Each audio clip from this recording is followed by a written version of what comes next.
Students, welcome to my YouTube channel. Today we discuss about the electric potential energy of a dipole. सबसे पहले तो first of all we will discuss about electric potential energy. Now what is electric potential energy? Suppose we have two charges which are placed at infinite distances. So if we bring them some distance close, because the distance between them is infinity, so there is no work done required. There is no work done required to move these charges. क्योंकि अगर कोई charges हमारे पास infinity पर हैं तो उनको वहाँ से डिस्प्लेस करने में हमारा कोई वर्क डन नहीं लगता, तो उस केस में वर्क डन कितना होता है हमारा zero.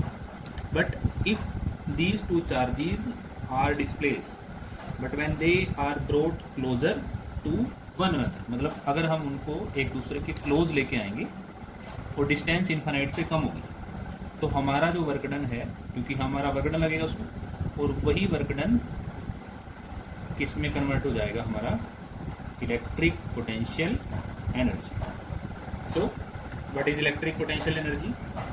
It is the energy of a system of point charges, the amount of work done in assembling the charges from infinity to their respective location. मतलब हमने इन्फिनिटी से चार्जेस को उनकी लोकेशंस पर प्लेस करना है, तो इसमें हमारा जो वर्क डन लगेगा वो वर्क डन हमारा स्टोर हो जाएगा किसमें? Electric potential energy. Okay, so now here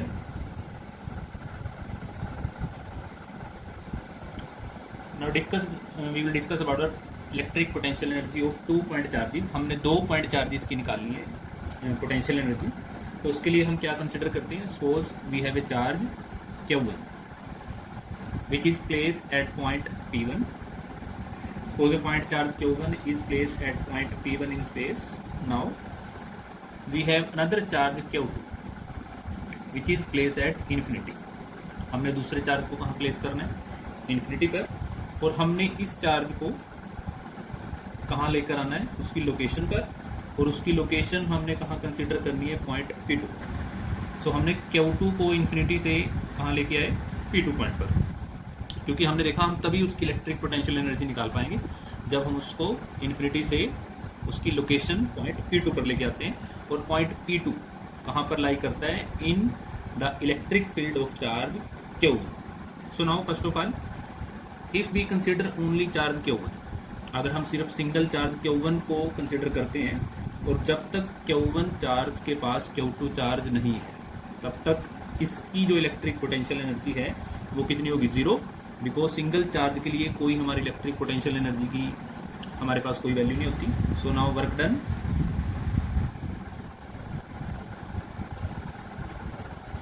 done for the single charge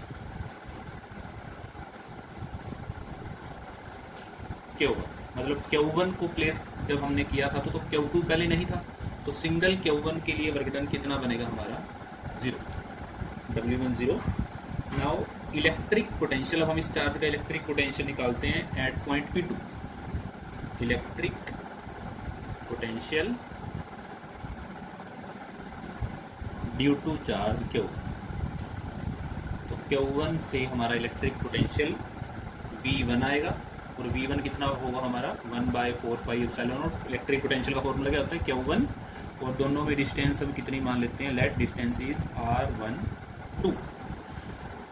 1-2 is the distance between charge first and charge second. तो Q1 upon R12. Now if Q2 charge is moved to point P2, अब हमने consider करना है कि हमने Q2 को move करना है, क्योंकि सबसे पहले चार्ज Q1 था अकेला. अब अकेले चार्ज को मूव करने के लिए तो हमारा वर्क डन जीरो है, क्योंकि उसके आसपास कोई दूसरा चार्ज था ही नहीं. बट अब Q2 को जब मूव करेंगे तो उसके पास कौन सा चार्ज है? Q1. तो अब हमारा वर्क डन जीरो नहीं आएगा. अब हमारा वर्क डन कितना आएगा? नाउ उस वर्क डन को हम मान लेते हैं W2, and W2 work done is equal to potential into charge. So potential is V2, sorry potential is V1, that is here V1 into charge is Q2. Q2 charge को हमने इस point पे लेके आए P2 पर, और किसके potential में लेके आए? Q1 के. So this is equal to V1 की value 1/4 pi epsilon naught Q1 upon R12 into Q2. So this is the work done W2. Now total work done is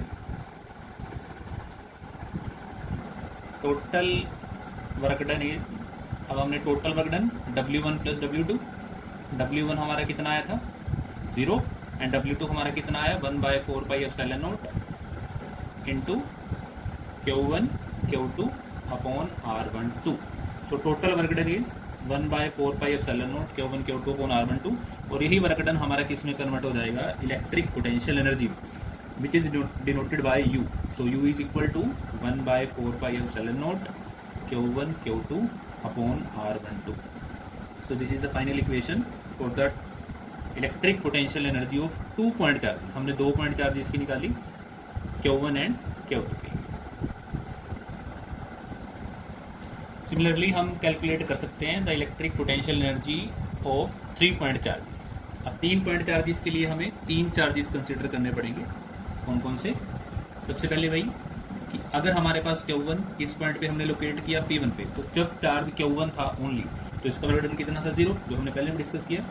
फिर हमने एक दूसरा चार्ज Q2 लेके आए, किस पॉइंट पर लेके आए पॉइंट P2 पर, और फिर एक चार्ज हम Q3 लेकर आए इन्फिनिटी से इस पॉइंट पर P3 पर. हमने वहाँ पर सिर्फ 2 चार्ज कंसिडर किए थे और यहाँ पे हमने कितने चार्ज कंसिडर किए 3.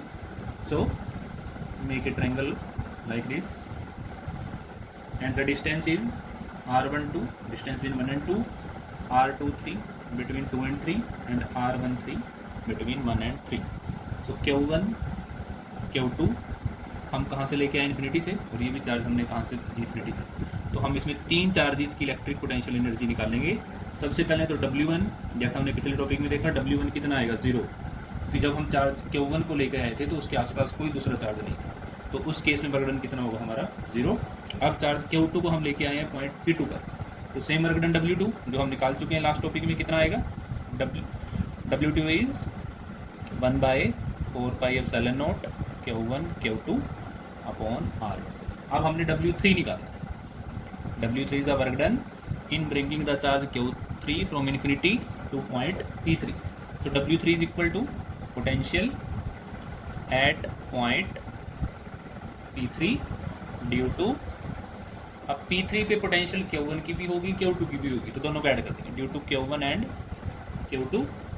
सो W3 is equal to, सबसे पहले हम चार्ज की बात कर लेते हैं due to Q1 and Q2. This is potential, और मल्टीप्लाई हम इसको किससे करेंगे Q3 से, क्योंकि वर्क डन का फॉर्मूला क्या होता है potential into charge. So potential हमारा किस किस का है Q1 एंड Q2 का, इंटू मल्टीप्लाई किससे करेंगे चार्ज से. सो हमारे पास क्या आएगा, सबसे पहले Q1 की पोटेंशियल कितनी आएगी 1/4 पाई एप्सिलॉन नॉट Q1, और Q1 और Q3 में डिस्टेंस कितनी है R13. Similarly 1/4 pi epsilon not Q2 की आ जाएगी upon R23 and multiply by charge Q3. So this will become,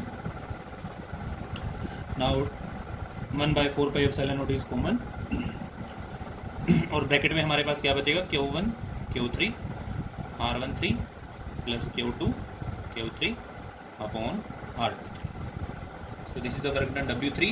Now total work done is W1 plus W2 plus W3, क्योंकि W1 0 है, 0 plus W2 is 1/4 pi epsilon naught Q1 Q2 R12 plus, and what is the value of W3, ये value हमारे पास यहाँ आ जाएगी.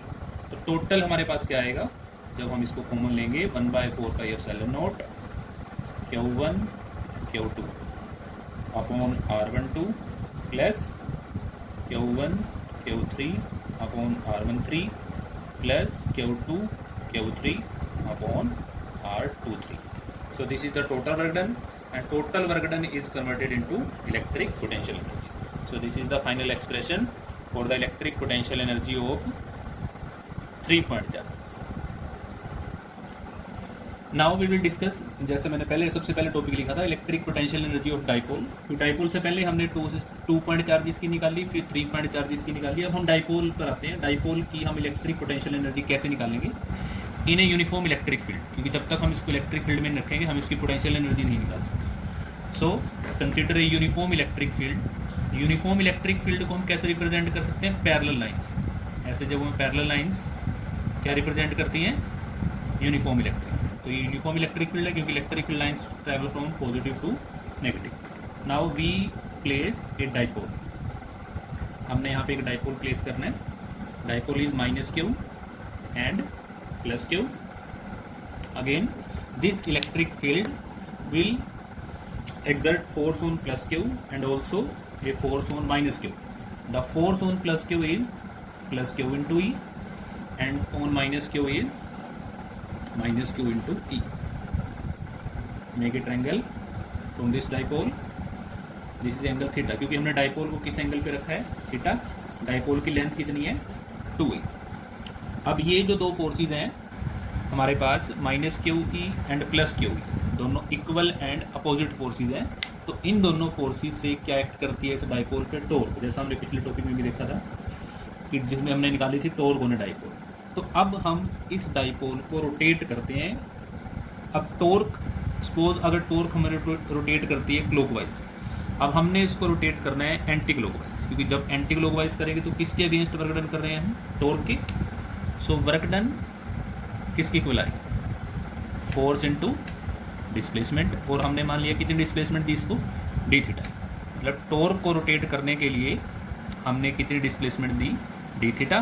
तो total work done in rotating the dipole is equal to force into displacement. Force is torque. And what is the value of torque? जो हमने पिछले topic में भी पढ़ा है, P E sine theta into D theta. Now total work done हम कैसे निकाल सकते हैं? इंटीग्रेशन करेंगे डी डब्ल्यू का, और let we rotate the dipole from theta 1 to theta 2, P E sine theta into D theta. So what is the value of integration of sine theta? Is minus cos theta. Limit is theta 1 to theta 2। Put limit, upper limit minus lower limit, negative को हम बाहर लिख लेते हैं sine को, cos theta 2 minus cos theta 1। Then shift this negative inside the bracket. So what will we have? W is equal to P E cos theta 1 minus cos theta 2. Now this work done will become the potential energy of dipole, which is denoted by U. So U is equal to P E cos theta 1 minus cos theta 2. Now this is the general expression. If we consider theta 1 is 90 degree and theta 2 is theta. अगर हम dipole को rotate कर रहे हैं from 90 to theta, so what will we have? Theta 1 को 90 put करेंगे तो U क्या आएगा? U is equal to P E cos 90 minus cos theta. Cos 90 0, so U is equal to minus P E cos theta.